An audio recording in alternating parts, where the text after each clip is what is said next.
Começa agora a terceira temporada do Geração V, o teu programa de comentário político jovem da Rádio Observador. Eu sou o Vasco Galhardo, o voto, e é verdade, meus caros ouvintes e espectadores. Avançámos esta semana com um pedido de moção de confiança aos diretores do Observador, que foi aprovada por unanimidade. Comigo, para festejar a continuação do nosso programa, tenho os meus comentadores residentes, Bernardo Faro, Joana Marques Braz e Gonçalo Sousa. Olá, meus caros, contentes com este voto de confiança? Muito Claro que sim. Muito contentes, Vamos aqui, vamos investimos confiança nos próximos meses. A Joana já está com conversa de Primeiro-Ministro. Vamos ter muito para Primeira-Ministra comentar. que não há, não é? Nem nunca houve. Já houve, já. Maria de Lourdes Pinto Silva. Primeira-Ministra, sim, durante 5 meses. Mas houve. Mas pronto, Sim, mas está houve. bem. Não temos, tempo próxima. não temos tempo a perder porque tivemos uma semana bastante agitada. Esta quarta-feira, no debate da moção de censura apresentada pelo PCP, Luís Montenegro anunciou no seu discurso inicial que iria apresentar uma moção de confiança ao Parlamento. A moção de censura foi chumbada e a moção de confiança terá, muito provavelmente, o mesmo desfecho, o que causará a admissão do Governo. Estamos, por isso, na iminência de novas eleições que Marcelo admitiu que aconteçam já em maio. Gonçalo, começamos por ti. O país precisa ou não de novas eleições? Tendo em conta a instabilidade política, isto porque o Primeiro-Ministro continua sem justificar ou responder à principal questão, em determinado aspecto precisa, não é? Porque, reparemos, o Primeiro-Ministro é escrutinado.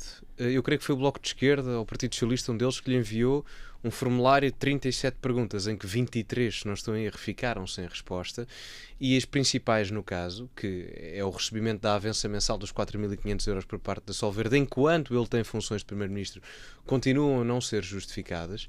Isso leva a que o Primeiro-Ministro esteja numa situação um bocado complicada para se manter no poder.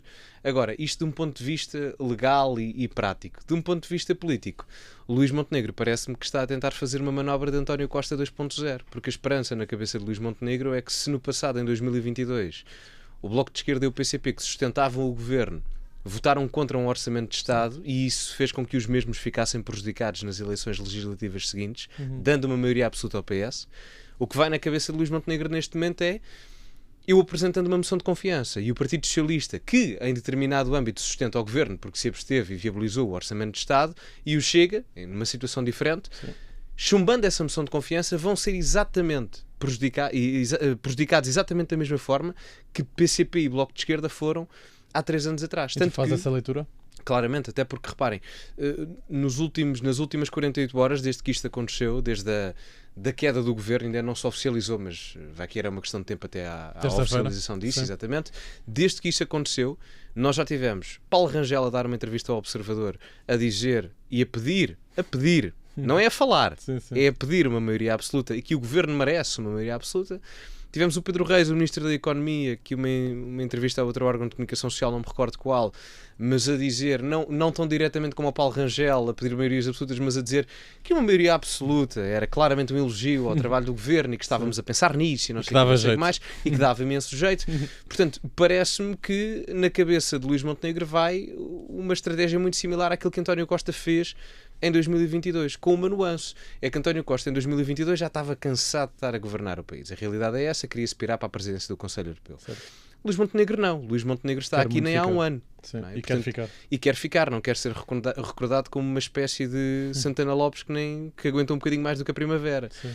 E portanto, parece-me que nisso ele tem essa vantagem. Se vai acontecer ou não uma maioria absoluta, é complicado, porque neste momento há uma dinâmica de um partido diferente daqueles que existiam na altura do Cavaco, o Chega, e o Chega também neste momento tem um crescimento maior do que tinha há 3 anos, e isso pode mudar um pouco as dinâmicas, até porque muito do eleitorado que o Chega tem provavelmente vem da abstenção, e o comportamento dos abstencionistas é um pouco volátil até em termos de análise. Portanto, é mais difícil para Luís Montenegro conseguir fazer o que o Cavaco Silva fez na década de 80 ou o que o António Costa fez em 2022. Agora, a questão é, se ele conseguir fazê-lo, só mesmo para terminar, é possível que ele se mantenha como Primeiro-Ministro há algum tempo, porque nós vamos entrar numa conjuntura económica mais favorável do que aquela que estivemos até agora. Muito bem, vamos esperar para ver. Joana, como te tinha perguntado a semana passada, parece que o sol de cor de laranja vai mesmo explodir. Parece que sim, agora já está anunciado. Na próxima terça-feira vão votar a moção de confiança, mas não, segundo aquilo que os partidos já vieram dizer, a moção de confiança vai ser chumbada. Ainda podem mudar, mas é pouco claro, provável. Claro, não é? podem mudar até à altura. Mas o Pedro Nuno viram a postura dele com os jornalistas, não sei, houve um jornalista que lhe perguntou, então mas vai manter o voto de confiança? E ele assim muito resingão a dizer, Não me ouviu a falar. Eu já disse o que tinha a dizer. Ainda há o Chega, mas o Chega também Não, o Chega O Chega não mas parece o Chega já disse que vai se está votar, vai contra. chumbar Sim, a Sim, disseram moção os de dois, mas confiança. entretanto, não sei. Eu acho podem que pensar, o único olha, que pode não mudar de quero. opinião, como já é seu registro, é o Chega, não é? Exato. Mas também não faz grande diferença no caso, porque aquilo que é preciso para a moção de confiança é uma maioria simples dos deputados que estiverem presentes. Na moção de censura é ao contrário, têm que ter de 116 deputados a aprovar a moção de censura para o Certo. governo cair. No caso da moção de confiança, basta termos uma maioria simples dos deputados que estão no Parlamento e, portanto, se a esquerda inteira votar contra a moção de confiança, que é aquilo que já vieram dizer, Sim. o governo cai. Agora, eu acho que já está certo que vai cair o governo, a não ser que Luís Montenegro recue de alguma maneira. Acho que é importante.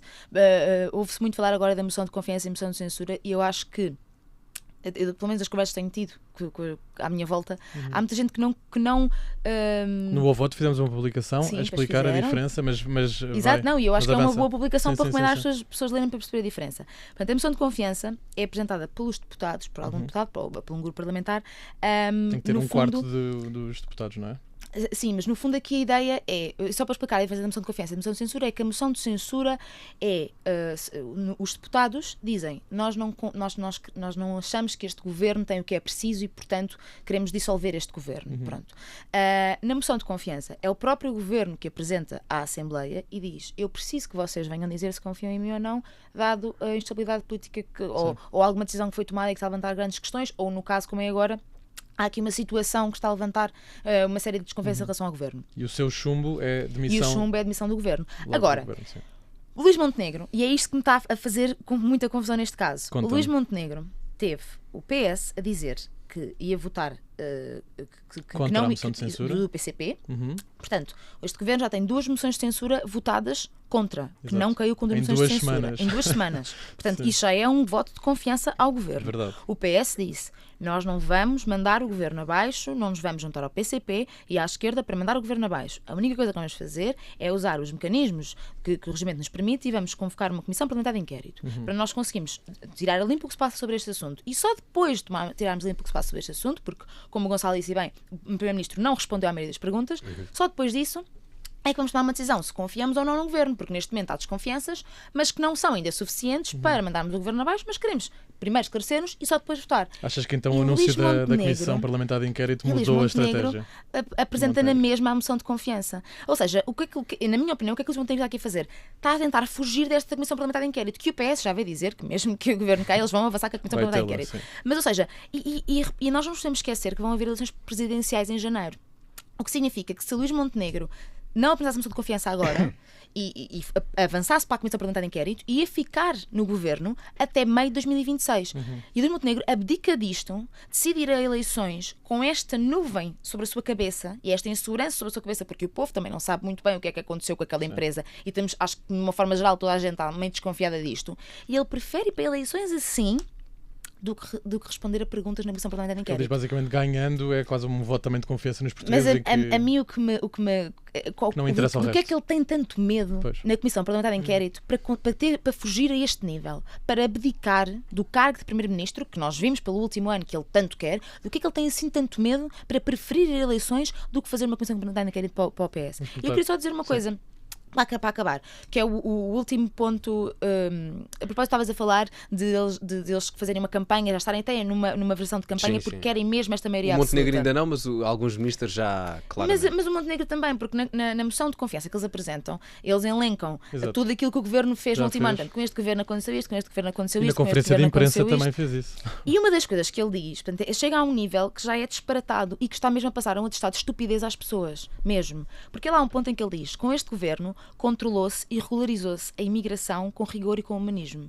Primeiro ponto. Não se controlou, nem se regularizou a imigração nenhuma, porque temos uma série de imigrantes, uma série de pessoas em Portugal que ainda não têm documentação. E isso, tanto à esquerda como à direita, toda a gente concorda que não é bom.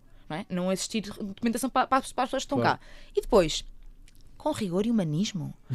No governo, no mandato que tivemos, o escândalo que tivemos na Rua do Bem Formoso, em todos os escândalos que tivemos com o Primeiro-Ministro a vir dizer que foi ele que coordenou a operação especial da polícia, mas afinal já não era ele, porque ele é que não tem poderes para fazer isso, mas e agora o governo está metido com a polícia, não está? Estas questões todas que surgiram, estas dúvidas todas que surgiram, Isto é humanismo. Portanto, eu acho que o Primeiro-Ministro e o Governo estão descontrolados. Nunca pensei concordar com a Joana nesta matéria. Estão completamente descontrolados. Estão a fazer um tipo de e eu já sei que provavelmente vais querer perguntar-nos isto, né? Quais são as nossas projeções. Sim. Portanto, estão a fazer uma campanha. Eles estão a viver no mundo do cor-de-rosa dos unicórnios. Porque eu acho que eles estão mesmo a achar que vão conseguir ter maioria absoluta. E nunca na vida vão ter. Acho eu, ou pelo menos quero acreditar que moro num país onde o povo não vai dar maioria absoluta a uma pessoa que faz este tipo de coisas e que promove este tipo de campanha. Quero perguntar ao Bernardo a pergunta que a Joana fez, de que é que Luís Montenegro tem medo? Vasco, eu mais do que o que é que o Luís Montenegro tem medo ou não, eu queria só dar aqui um passo atrás, que é esta palhaçada está mesmo a acontecer neste país. Porque eu acho que isto é mesmo ao nível de ser uma palhaçada. Portanto, eu sou capaz de ser dos 4 que aqui costumamos vir, daqueles que estava mais motivado e esperançoso no trabalho deste governo. Os planos. Os planos, tudo. Opa, eu estava excitadíssimo.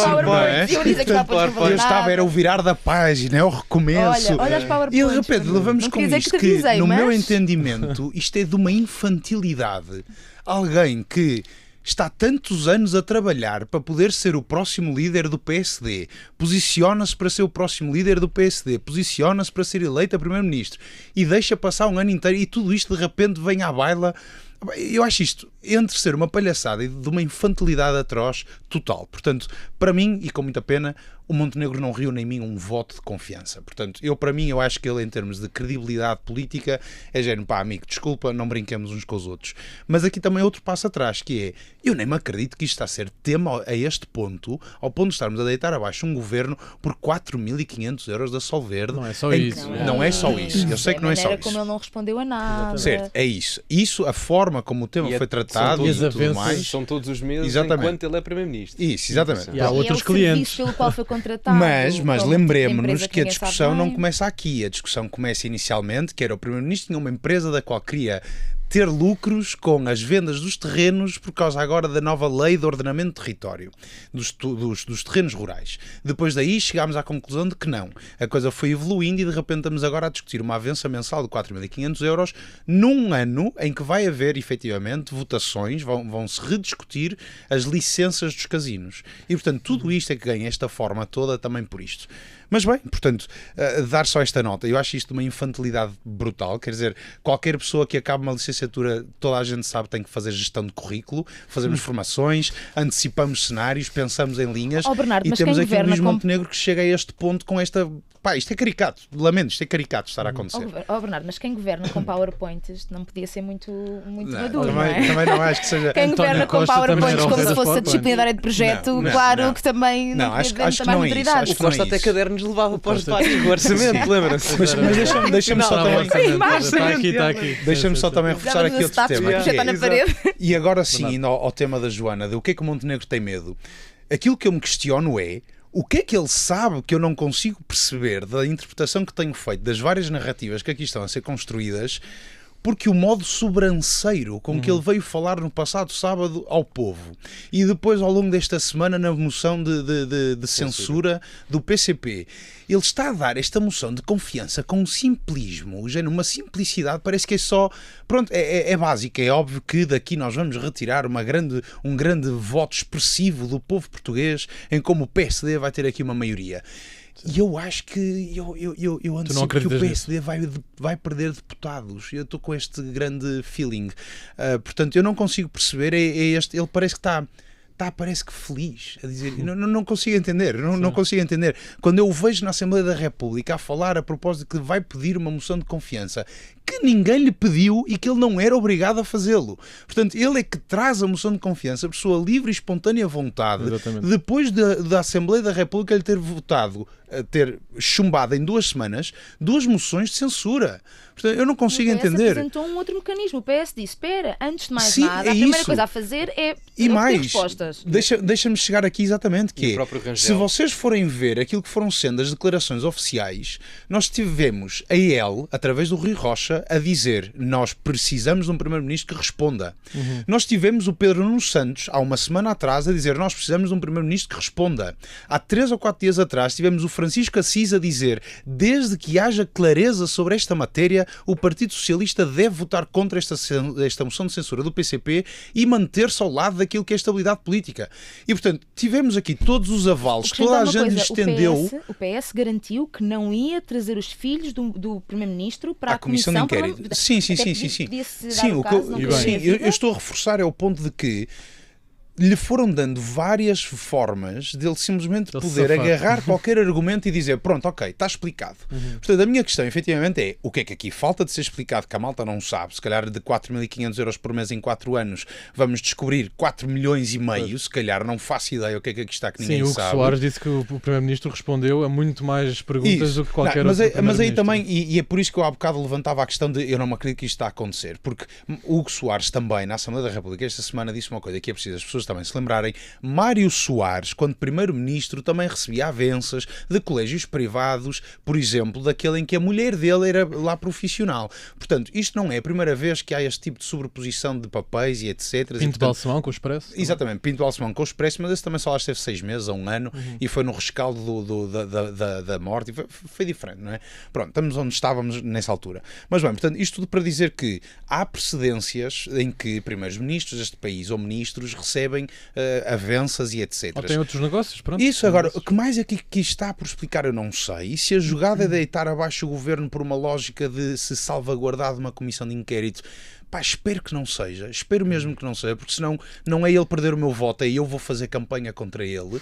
E portanto, não sei, não consigo entender. Eu acho que não é tanto... Ele não tem receio da Comissão Parlamentar de Inquérito, até porque o Pedro Nuno já tinha dito que mesmo que o governo caísse, ele ia fazer a Comissão Parlamentar de Inquérito. E tenho a certeza que se o Ventura percebesse que isso teria mediatismo, também iria mandar uma Comissão Parlamentar de Inquérito legislativa. Eu acho que é mesmo uma questão de taticismo político, porque o próprio Luís Montenegro sempre teve na cabeça que se fôssemos a eleições novamente, com uma governação em que tentasse secar o Chega e o PS ideologicamente, sairia reforçado. É isso, ou seja, o que é que ele sabe que nós não sabemos? Que entendimento, por exemplo, de dados é que ele já tem tido ao longo dos últimos meses que possa hoje olhar para o mapa? Ele pode ter receio de uma CPI, claramente, mas eu acho que é muito mais taticismo do que receio da CPI, porque isso é inevitável, ele não pode controlar. Ia ser uma comissão muito diferente. Se ele ainda estivesse no cargo de Primeiro-Ministro, ia ser uma comissão parlamentar de inquérito muito mais mediatismo e com muito mais ninguém diz que não. afinco, quero acreditar que o rigor é igual em todos os casos, mas ele vai tê-la na mesma. Sabemos que não é a mesma coisa ele ir a uma comissão parlamentar de inquérito enquanto Primeiro-Ministro ou fora dele, e se calhar está um bocadinho na esperança que o PS, se ganhar, até larga a comissão parlamentar de inquérito depois da vitória. Não sei eu acho que ele está verdadeiramente com medo de uma comissão parlamentar de inquérito. Porque nós já vimos isto também, embora seja uma situação claramente diferente, não envolvia âmbitos legais, mas por exemplo no Orçamento de Estado o próprio Luís Montenegro também forçou, entre aspas, que o Chega e o PS mesma situação chumbassem o Orçamento de Estado. E mais até o caminho... Eles sempre tiveram isto, porque tinham sempre a pretensão de que se fossem eleições novamente e o caminho, a narrativa construída foi essa. Porque de uma maneira diferente. As sondagens, a esperança dele é que o eleitorado não compreenda bem o que é que se está a passar. Isso é a grande esperança de Luís Montenegro. Mas Vasco, que lançarmos aqui umas projeções. Temos 30 segundos. Projeções, Joana. Eu quero só dizer que há aqui muitos constitucionalistas que dizem até que pode ser inconstitucional a exclusividade não existir. Projeções. Atenção, eu não rebato isso, eu só dizer estratégia política apenas. Projeções de resultado das eleições? Exato, muito rápido. Sem explicações. O que é que tu achas que vai acontecer? Eu espero que a esquerda ganhe. De alguma maneira que o PS... Olha, eu vejo rapidamente 3 cenários e vou trazê-los cá acima. Muito rápido. Chega, explode e temos uma situação alemã em que o Chega até tem mais deputados e convida o PSD a formar governo e temos aí uma maioria de direita liderada pelo Chega. Temos um centralão, que vai ser um PS e um PSD em coligação para evitar que Chega e outros radicais subam. Ou então temos aquilo que eu ficaria muito admirado, que é PSD reforça a posição onde está, tudo se mantém igual à direita e temos aí uma maioria de direita onde o Chega então entrará num governo. Vamos ver, Gonçalo. A história não se repete, mas rima e portanto nesse aspecto o PSD ganharia votos, consoante aquilo que aconteceu com o Cavaco e com o António Costa. Contudo, os tempos são outros e pode acontecer outra coisa, que é o Chega ganhar votos, isso é possível, tendo em conta que estamos a falar de trafolhice política e económica, que é uma das bandeiras. É a narrativa. Justifica a narrativa do Chega, certo, mas há esse aspecto também. Sim. E era aí que eu queria entrar. A AfD, só para terminar, a AfD na Alemanha, o exemplo que tu deste, não teve sempre um crescimento direto. A AfD chegou a ter 14%, baixou para 10% e só agora é que teve 20%. E o Chega ainda não conseguiu ter, em quase nenhuma sondagem, 18% como teve. A maior parte das sondagens foi sempre abaixo dos 18%. Portanto, eu não faria grandes previsões. Vamos estar aqui nos próximos 2 meses a comentar. Passando agora às recomendações, vou pedir à Joana, ao Gonçalo e ao Bernardo para fazerem a sua sugestão da semana. Joana, o que é que vais recomendar aos nossos ouvintes e espectadores? Olha, a primeira coisa que vou recomendar é que quem tem iPhone que abra o calendário e que veja se o calendário marca o Dia da Mulher ou não, e avise já que não vai marcar. Era uma coisa pré-definida, não é? Era uma coisa que estava, portanto, eram os calendários, as datas importantes do calendário. Portanto, é a paleta de extrema-direita. Não, ainda não consegui perceber bem o que é que se passou. Houve algumas datas que foram retiradas do Google Calendar em fevereiro deste ano, mas não. Do Google também? Sim, mas já tinha sido algumas datas de vítimas do Holocausto, de dias de LGBT, pronto, agora o Dia da Mulher aparentemente também está a machucar alguém. Portanto, amanhã é o Dia da Mulher e, portanto, a minha recomendação vai nesse sentido. Eu vou estar em palco e, portanto, vocês os dois ainda não viram o espetáculo. Vergonha. Agora também está escutado este fim de semana. Vamos estar amanhã em palco a celebrar o Dia da Mulher. Não vou dar essa sugestão porque já não temos bilhetes, mas vou recomendar a manifestação que vai acontecer em Lisboa às 3 da tarde, uma manifestação do Dia Internacional da Mulher e, portanto, mesmo que o Google ou a Apple, ou a extrema-direita, ou o Trump, ou todas as pessoas que neste momento estão a voltar a atacar os direitos das mulheres, isto é sério. Acho que é uma altura mais do que urgente para nós irmos levantar e caminhar todos juntos e juntas. Obrigado, Joana. Bernardo? Ora, Vasco, eu desta vez vou trazer aqui algo que ainda não estreou, mas vai estrear e, portanto, vou anunciar esta peça hoje e quero voltar a anunciá-la mais à frente, porque é uma peça que eu gosto, já havia aqui há uns anos, na altura, uma peça da Broadway, chama-se The Rent, vai ser no Teatro Variedades, 26 de março, e vai ser aqui a versão portuguesa do The Rent, que inclusive é daquilo que eu percebi, Michael Greif, que é um dos encenadores originais, foi uma das pessoas que tomou aqui conta da direção artística. Portanto, desta vez trago eu uma peça. Obrigado. Bernardo, Gonçalo? Olha, Vasco, em contundência com o que vamos falar a seguir, Sun Tzu, A Arte da Guerra. Um clássico. Se calhar os líderes mundiais, nomeadamente os envolvidos nesta guerra, se lessem dava jeito. Ou as 48 leis do poder de Robert Greene. De Robert Greene, exatamente. Também eram bom. Obrigado, meus caros. O episódio da semana passada, aquela tristeza na Sala Oval ainda não tinha acontecido. Quero muito saber o que é que acharam daquele triste espetáculo. Quem quer começar? Eu posso dar o pontapé de saída. É assim, várias coisas ali a dizer nesse aspecto. Enfim, sentiste-te constrangido também ou não? Estavas ali meio... Não diria constrangido. Eu estava a olhar para aquilo e pensei, a sério, parecem 2 bonecos, 3, com o J.D. Vance. Exato. Porque ao mesmo tempo... Com aquele jornalista que perguntou porque é que ele tinha de facto, não é? Era jornalista, eu achava que era fazer parte da entourage. Eu não sei se vocês viram os 40 ou 50 minutos de conversa. Se o Trump não reagiu bem e o J.D. Vance naquele segmento que foi mais mediatizado, não. O Zelensky também não teve uma postura muito boa nesses 40 ou 50 minutos. O que é que ele poderia ter feito? Eu acho que não houve cordialidade. Ou seja, quando o Trump diz, o J.D. Vance diz a determinada altura que ele não agradeceu e etc. Sim. Ele já agradeceu várias vezes. Exato. Mas a postura de, em determinados momentos, ele faz a crítica de não ter recebido apoio suficiente, mesmo que seja de forma indireta. E a questão é, quando negociamos soft power, nomeadamente em frente às câmaras, aquela não pode ser a postura nem de um lado nem do outro. E quando, por exemplo, o Zelensky faz uma pergunta que no caso era claramente legítima, quando ele pergunta mais ou menos, então, mas que garantias é que eu tenho que a Rússia não invade novamente e não quebra os acordos? E o J.D. Vance aí explode e começa a desviar a conversa e aí é que ele diz, have you said thank you once? Pronto, e aí descamba mais. A pergunta é legítima. A questão é que, nesse aspecto de soft power, o J.D. Vance diz que nós queremos resolver as coisas não pelo hard power, mas sim pelo soft power, pela diplomacia. E a questão é que ele dá um excelente momento de televisão, mas não é nada contundente e coerente com aquilo que é o soft power e a diplomacia. Há enfim, o Robert Kagan que tinha uma perspectiva muito interessante relativamente à postura americana no passado. E comparava os americanos a Marte, o deus da guerra, porque intervinham com força militar, expansionismo externo, etc. E a União Europeia com diplomacia, soft power, era a Vênus, deusa do amor. Não é? Portanto, ele fazia esta comparação mitológica e era interessante. E nós agora estamos a ver um shift em que a Europa investe 800 mil milhões de euros em armamento e os Estados Unidos tendem a ter uma postura mais relacionada com soft power do que propriamente hard power. Relativamente à situação da Ucrânia e do Trump e do Zelensky, a situação normalizou-se agora nos últimos dias, felizmente. As trocas e baldrocas. Sim, entretanto eles agora, creio que já chegaram a um acordo relativamente à exploração dos minerais na Ucrânia, e eu creio que o desfecho da guerra está para breve, com avanços e recuos e afins. Agora, relativamente à questão europeia, que é o que me importa mais aqui, porque o desfecho já me parecia provável, no sentido em que a Rússia irá ficar a controlar determinada parte que era da Ucrânia, no caso, infelizmente. Em relação à Europa, continuas preocupado com o rumo da União Europeia? Sim, em determinado aspecto, não é? Portanto, a Ucrânia perde os territórios e isso é obviamente mau, não é? Presume-se que vá perder alguma parte do território que tinha há 15 anos atrás, em termos comparativos. O que me preocupa aqui no caso é, a Europa vai investir 800 mil milhões de euros na defesa.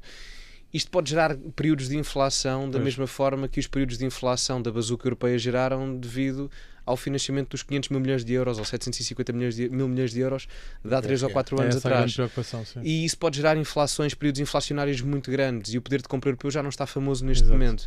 Outra coisa que também me preocupa, também para não me alongar muito, é o facto de nós estarmos a querer falar a uma só voz nos 27, e isso é muito complicado. A Giorgia Meloni já se veio demarcar do ponto de vista de envio de tropas para a Ucrânia. O Luís Montenegro disse que enviaria tropas para a Ucrânia, mas apenas no sentido de manutenção da paz. Eu via pessoas a dizer, mas envia os teus filhos e não sei o quê. Não é bem, eu também não sou a favor de irmos para a guerra e não sei o quê, eu sou completamente contra isso, mas enviar tropas para a manutenção da paz, Portugal faz isso em vários países do mundo. Não era uma coisa nova. O que me preocupa aqui é os países, em termos de soberania, não terem a capacidade individual de Estado-nação para decidirem para onde e como vão esses 800 mil milhões de... Não os 800 mil milhões de euros, mas o correspondente à sua parcela desses 800 mil milhões de euros. Portanto, o meu problema aqui não é o rearmar a Europa, porque eu ando a dizer isto há anos. É preciso, porque são os ministérios mais importantes, são os negócios estrangeiros, a defesa e a administração interna. Um país sem fronteiras seguras não pode desenvolver a sua economia e nem sequer se pode preocupar com saúde e educação. Um país em guerra não tem economia, não tem saúde, não tem cultura, não tem nada. Portanto, isso é importante, temos que rearmar. Nós nem sequer temos 2% do PIB, sem dúvida, mas por precaução própria. O meu problema aqui é o processo decisório. Ninguém votou na Ursula von der Leyen de forma direta, de sufrágio universal direto, para ela decidir onde é que vão os meus impostos ou dos outros europeus em termos do seu Estado-nação, da forma que eles serão implementados. Ou seja, financiamento a nível militar, de defesa e afins, claramente. Agora, que sejam os próprios governos nacionais a decidir como é que os fazem. Muito bem. Que é uma coisa completamente diferente. Obrigado, e mais democrática. Joana, a primeira coisa é que nós não votámos por sufrágio universal na Ursula von der Leyen, mas nós votámos em pessoas, ou seja, nós votámos em representantes portugueses que depois votaram nela, e portanto é assim que a nossa estrutura da União Europeia funciona. Nós estamos em desacordo com a importância da União Europeia. Deixa-me só dizer-te porque é que eu discordo muito dessa visão, ou seja, é factual o que tu dizes. É muito mais indireta, a tua vontade em relação à Ursula von der Leyen é mais indireta, claro. É indireta, repara, é que só 28% das pessoas é que votaram, ou 27% votaram no Montenegro aqui em Portugal.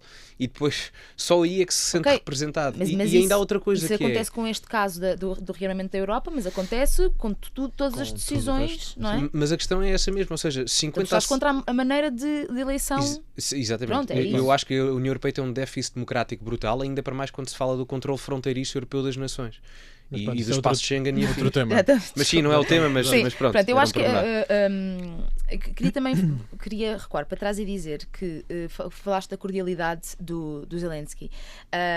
Eu acho que aquilo que aconteceu na Sala Oval é grave, ou seja, eu acho que de uma forma geral a maior parte dos comentadores e a maior parte das pessoas que produzem conhecimento público ou pelo menos informação pública sobre política já vêm dizer que nós estamos a entrar numa nova fase do mundo. Portanto, a extrema-direita está a subir, temos uma série de líderes que nem sei como descrever, porque eu não quero descrevê-los com ofensas, mas eu não sei muito bem como dizer. O Trump é lunático, não tenho bem. É uma personagem, eu acredito que existe um sistema por trás daquela personagem, mas ou seja, estamos aqui numa transformação da política no mundo, e eu acho que o que aconteceu na Sala Oval é aqui um grande marco. Eu acho que que demonstrou plenamente, ou seja, falas da cordialidade do Zelensky, mas eu acho que o Zelensky teve uma cordialidade até bastante acima daquela que seria o expectável que um ser humano tivesse. Porque depois de todo o período de guerra que o país dele sofreu, depois de todas as mortes e perdas que tiveram... Mas viste os 40 minutos todos? Há pessoas que podem ser a favor... Porque eles tiveram um momento de simpatia um com o outro. Tudo bem, mas ou seja, o que foi mostrado foi a pior parte. Ok, mas eu acho que os 40 e 50 minutos... Mas aconteceu, não é? Mas o pior foi pior que péssimo. Eu acho que o Zelensky teve até muita cordialidade Sim. na maneira como se manteve sentado na cadeira, como não explodiu, como não respondeu na mesma moeda, como se manteve sempre a pessoa mais inteligente da sala, porque Trump escolheu exatamente os jornalistas que estavam dentro da sala, portanto, os jornalistas que iam fazer perguntas. A pergunta do fato não é aleatória, é uma pergunta que é pedida quase de certeza pelo sistema, a pergunta do do fato é Trump. ridícula, pá. A pergunta do fato é só neste momento estúpida. estamos até a assistir a um controlo dos mídia na esfera americana. Sim, sim. E depois de tudo aquilo que aconteceu a Zelensky, podemos ser a favor ou contra a luta há muita gente que defende que a Ucrânia nunca devia ter entrado sequer na guerra e nunca devia ter feito frente. Pronto, podemos ser a favor ou contra ter feito frente. Agora, a verdade é que aquela nação defendeu-se. Aquela nação tentou defender-se ao máximo e perderam muita gente pelo caminho. Perderam muitos territórios pelo caminho. A minha crítica Houve muitos crimes de guerra a acontecer. Eu não gosto do Zelensky no sentido em que eu acho que ele não é apto. Eu admiro a coragem dele de defender a nação. Só acho que, por exemplo, uma pessoa como o Zaluzny, que era o chefe das forças, o comandante das forças militares ucranianas, neste momento daria um melhor presidente do que propriamente Gonçalo, o Zelensky. Neste momento o Zelensky está a conseguir levar uma nação inteira à frente.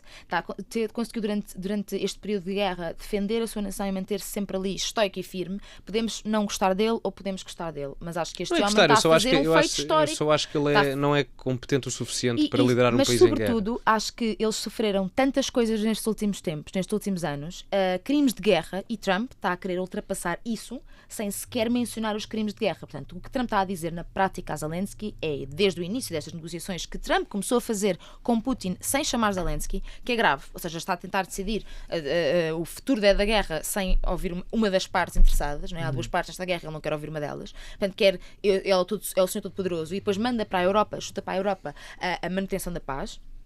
E a Trump está a ajustar isso para a Europa. Quem falou bem, que surpreendente, foi o Keir Starmer. Não sei se viram. Eu até me surpreendo dizer isto. Ele teve um statement muito bom que foi: nós temos que ter nós, a Europa, temos que ter a principal responsabilidade na proteção da Ucrânia, mas sem excluir a intervenção dos Estados Unidos. Isso sim é soft power. É ele a dizer: nós temos que ter a principal responsabilidade, aliados aos Zelensky, de proteger a Ucrânia e etc. Correto, mas sem esquecer os americanos. Isso sim é diplomacia. Não é o que se passou entre os Zelensky e eu só quero terminar dizendo isto, que é, portanto, Trump começou a tentar resolver uma guerra desculpando o agressor, não ouvindo sequer o outro lado, que é neste caso, e é vítima, portanto, por muitas voltas que demos a esta história, claro, a Ucrânia claro, é vítima, portanto, Trump quis resolver aqui esta discussão falando só com o agressor, não ouvindo a vítima, e não contente com a situação, convida a vítima à sua casa e humilha para todo o mundo ver.